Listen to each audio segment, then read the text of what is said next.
김남근 변호사님 정확히 10년 전에 이 법을 처음 박영선 위원님이 이 법을 발의를 하셨을 때 그때 같이 토론회 했던 기억이 납니다. 그리고 10년이 지나서 이제 통과가 됐으니,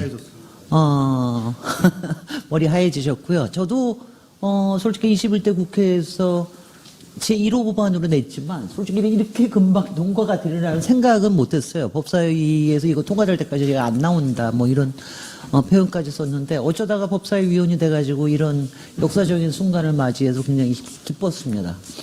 근데 제가 한 가지가 아니라 세 가지를 좀 말씀을 드리고 싶은데, 제가 이 과정에서 제가 여러 가지 느꼈던, 지금 이제 여러 가지 세부적인 얘기를 해주셨기 때문에 제가 느꼈던 구조적인 문제를 좀 얘기를 하고 싶습니다. 첫째는, 이게 물론 지금 김남근 변호사님도 얘기하셨지만 마지막에 분쟁은 법원에서 결정을 하기 때문에 법사위의 소관이 될 수밖에 없는 건 확실해요.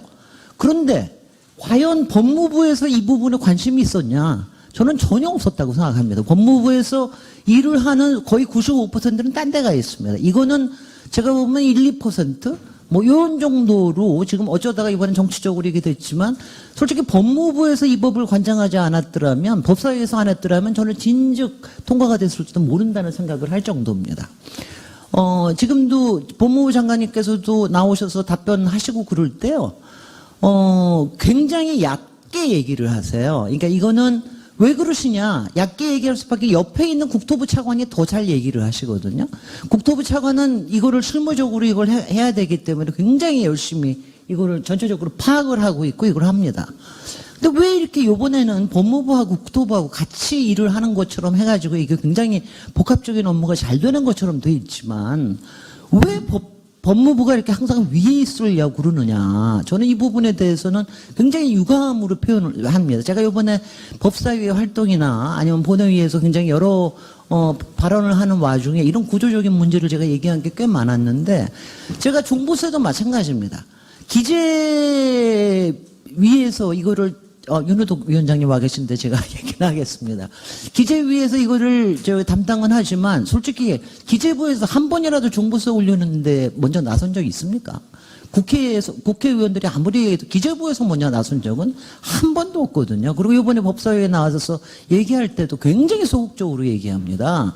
그리고 이른바 부동산에 관련된 여러 가지 세제나 이런 부분은 국민 편의 서비스를 제공해야 되는 게 굉장히 중요한 게 많은데도 신경을 안 써요. 왜 그러냐?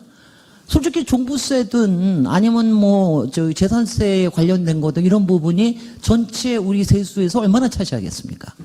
관심이 그만큼 부족합니다. 저는 그래서 그리고 국토부도 제가 비판을 하겠습니다. 국토부는요, 그렇다고 잘하고 있느냐. 국토부는 맨날 법사위에 치이고 기재위에 치이고 이러는 거는 당연하고요. 그 다음에는 항상 부동산의 전체 총괄은 기재부에서 하고 있기 때문에 거기에 말하자면 어시스트만 하려고 그러는 점도 있고요. 부동산에 대해서, 주택정책에 대해서 꽉 붙잡고 있지는 않습니다. 그게 어떻게 되냐면, 국토부 안에서도 지금 요새 국토교통부에서는 많은 부분들이 교통 쪽으로 가 있어요. 그게 왜 그러냐? 거긴 돈이 엄청나게 넘쳐납니다.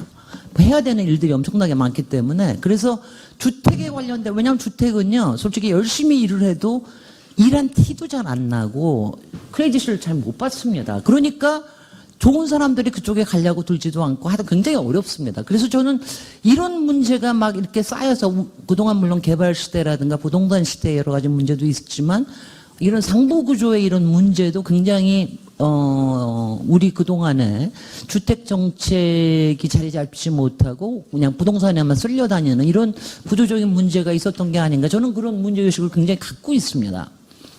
이걸 어떻게 해야 될지는 제가 금방 답은 못하겠습니다. 다만 제가 오늘 여러 가지 앞으로의 후속 조치나 이런 부분들을 얘기를 하면서, 제가 요새 얘기하고 있는 게 주택청을 아예 하나 설립을 하면 어떠냐. 제가 그 얘기를 합니다.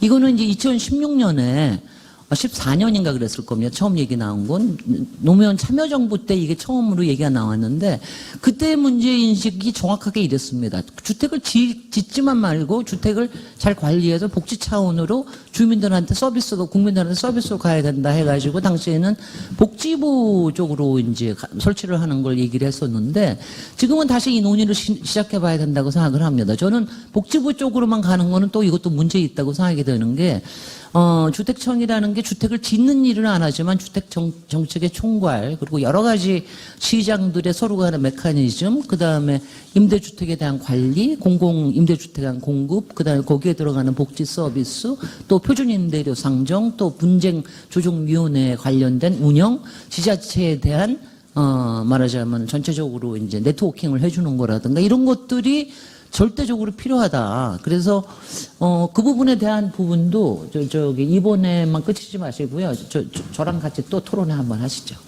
그렇게 좀 하시고요. 그렇게 해서 지금 이제 정말 이제 요만큼 시작한 거에 불과합니다. 요만큼 그냥 발을 뗐어요. 그렇지만 이제부터 해야 될 일 그리고 국민들한테 조금 더 다가가고 조금 더 정책이 정교하고 세밀해지고 그것이 현장에 와닿게 하는 이런 부분들에 대해서 해야 할 일이 굉장히 많다고 하는 거를 여기서 지적드리고 싶습니다. 감사합니다.